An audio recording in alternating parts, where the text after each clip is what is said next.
All right then, we're going to go ahead and start talking about the GeoWeb. In other words, enabling GIS, Geographic Information Systems, on the internet.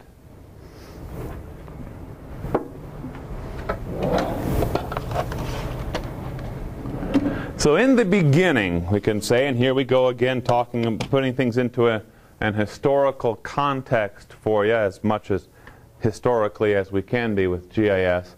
But in the beginning, GIS was a very independent endeavor, a very independent field. In other words, the GIS analyst, GIS manager was typically, frequently, a one-person shop, maybe a two-person shop. He or she created the data, analyzed the data, printed the maps, edited the data. It was their data. And if you wanted some results, you wanted something from this GIS shop, you would go in person, to that GIS shop and tell them what you want. They would then work on everything for you, give you a map, give you a graphic or something like that, and that was it. So that's how things were done. And then along came the internet. The proliferation of networks and the internet caused a chain reaction in the world of GIS. Now, GIS data itself was easy to share. No reason for it to sit just on one person's machine and they took care of everything for you. Why not share all this stuff? And as a result of that, increasingly larger data sets were being shared. It wasn't just little bits, little snapshots or something like that. No, entire data sets were later on being shared. Amongst an enterprise, let's say, or a work group. It could be a company or a city or a county. GIS data was stored for self-sharing on the network. Meaning, okay, I'll just put everything out on the FTP drive, out on the shared drive, and you guys go get what you want. And oftentimes, if you can imagine, that data was just like, it was just something off of this person's machine. They copied it, pasted it up onto that share, and that was it. Very cryptic, right? The only person who probably really understood it was that person who created it. And so it may not have been terribly useful. And in many, many cases, there was no metadata written, because if you have any question about this data, contact me, so-and-so, at the GIS shop. And I will tell you all about it, because it's my data type of approach. Old habits are hard to break. Centralized GIS on the network. So we see a lot of that. Each state wants to create, or wanted at least, to create their own clearinghouse. This is Idaho's clearinghouse. This is the only place that matters. And this is, Utah's clearinghouse. And I don't know why anyone else is sharing data. We are the clearinghouse type of approach, right? Well, you see, all we've kind of done is moved one step out from our office into a little bit larger enterprise and said, okay, now I'm still in charge of all this, but I'll share it a little bit nicer. But I'm it. I'm the one, right?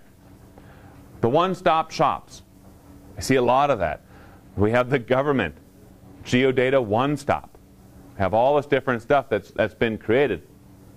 And in all of these cases, someone was in charge. Could be a custodian, a librarian, whatever, GIS manager, whatever it happened to be. But that one person was in charge, and they had control of that data, and also then, as a result, who had access to that data. But you know what? The one-stop shop broke. What now? When it broke, it doesn't really serve everyone as well as it should. Poorly designed interfaces, poorly designed data discovery tools.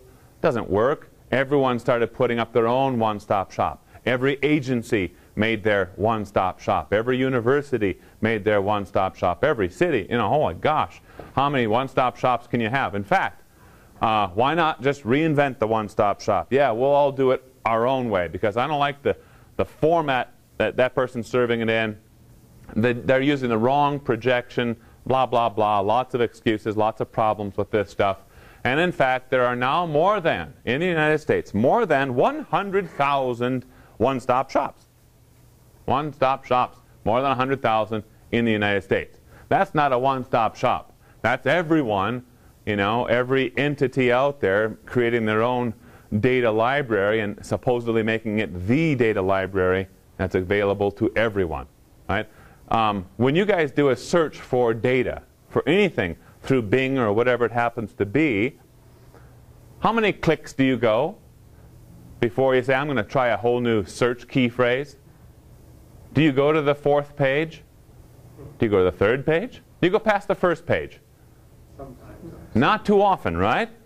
So you're certainly not visiting 100,000 GIS clearinghouses if that's all you're looking for, some sort of GIS data. Right? So that's huge problems. Okay, so as I said, why so many one-stop shops? Well, data incompatibilities, standards, right? Though this one doesn't meet our standard, we are compliant to this other standard, and so we need to put our own one-stop shop up. And then also there are personal control issues. No, I'm not putting my data out there for this other person. I'm going to put it out here where I can watch it, sort of approach. And you can see Keith is being facetious about a lot of this stuff. Well, that's how it is, right? Yes, you're right if you detect that. Control fallacies. Here's some good stuff I've heard before. We have to protect our trade secrets. We'll put it out there, but we want to have control over it because we need to protect our trade secrets. We need to implement our own data security. I don't trust what anyone else is doing. We have intellectual property invested in this sort of stuff, right? So we can look at all those sorts of things, and I'll say that in most cases, not all, but in many cases, that's false. That's just placing up barriers to sharing, right? Barriers to making GIS or to allowing GIS to be as powerful as it possibly could be, right? We have to look back at this sort of stuff. Sure, there may be some concerns about data security. If you put anything on the network, whether it's your one-stop shop or another clearinghouse or one-stop shop, sure there's security issues. Even if you do not put it onto a clearinghouse and your computer is on a network, there's the same security issues, right? People, if they want that data, they can find it. If you're plugged in, they'll find it, right? Or they can. But what are the things here? So you have these negative or drawbacks, right, to sharing data.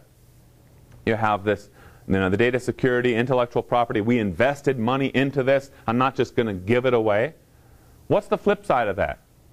If I do give it away, what's the potential benefit? If I share my data, how can that be beneficial? How can that be good? So aren't we talking about, again, those 3 letters? Return on investment. Okay? Yes, I've made an investment, but if I share that, and I've borne the cost of that investment, but now I share it, isn't there some sort of possible advantage to sharing? What do you think? Yeah, people, as Henry Neiman says, shake your head louder with your mouth, right? I think if they share it, it's more likely other people share information with them that they don't have to invest in. Right, yeah. Yeah, there's that reciprocation. Go ahead, Idaho Falls or Boise. I was just going to say, yeah, sharing data definitely has some positive ramifications as far as collaboration between different projects. Other people start saying, well, gee, they gave me data, I can get data back. Right. Yeah, share my data with you. Right, yeah, the collaborative sharing. If you're working with folks within a region, you know, maybe one county starts sharing data, pretty soon the adjacent county, the next one, and what do you know? Pretty soon the entire state is covered with a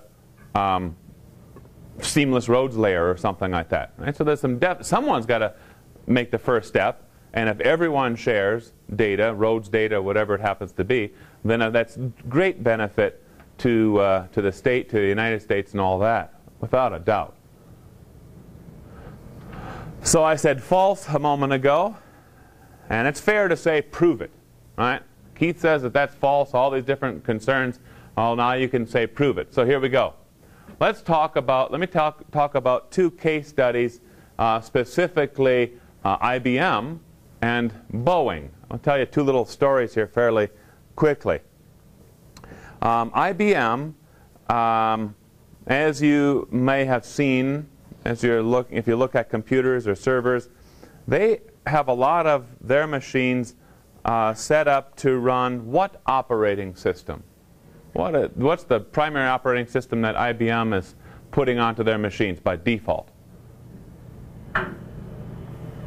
Linux, little penguins, right? Popping Linux on those things. IBM jumped into the Linux game in a very interesting way. Their leadership and their developers were told that they're going to get very involved with Linux, but they're not going to try to take over Linux and make it into the IBM version of Linux. No, their approach was, no, we're going to work with all these other collaborators, all these other open source type of folks around the world, and make Linux the best operating system that they possibly can make it. And in fact, IBM went so far to say that all of the listservs and forums and stuff that their IBM developers participate in regarding Linux and Linux development, operating system development, will be monitored by IBM people. And if they see IBM people saying stuff like, IBM developers saying stuff like, look, we're IBM developers, we're paid to do this kind of stuff, we're going to do it this way. This is the best way because I'm a professional. Then those people are in serious trouble, said IBM. No, they wanted this to be an absolutely open sharing type of thing, which is what you see down there in one of the bullets, a worldwide mass collaboration. Okay? That's one example of how sharing openly and freely can be a huge benefit. So IBM and their Linux systems, their servers, their supercomputers, Linux, very well respected machines, top of the line, right? There's of course competitors, but this is where the action's at for high performance computing. Now let me tell you a little bit, an even more interesting story I think about Boeing, and it's the development of the of Boeing's recent or most recent jetliner, and how they developed that in contrast to how Airbus developed their most recent release, their Superjet, right? The approach was this. Airbus, which is a European company, said we are going to develop a brand new jetliner. It's going to be the largest thing in the world, and it's going to be great. Wow, it's going to be able to move people in huge numbers from one city to another. The only problem was a lot of airports said, whoo, when they develop this thing, we've got to develop a whole new terminal because this thing is so big we won't be able to get it next to any of our equipment to put people on, take people off. So there was problems with that sort of thing, but Airbus said, we're going to do it. You guys just watch and see. We're going to do this. So they went on their way, very encapsulated into their own engineering and development approach. Boeing said, we need to do a similar thing. We need to develop a new top-of-the-line jetliner to service the airline industry throughout the world. And they took a different approach. They didn't go for something bigger. They went for something far more efficient. And they wanted to develop it in a time frame that was fairly rapid for that sort of development. And they also, here's the huge difference, they said we are going to open up development. And so every blueprint that they created, they posted onto the web. And they had people, hey, just come on in, sign up, and say you want to participate in developing this brand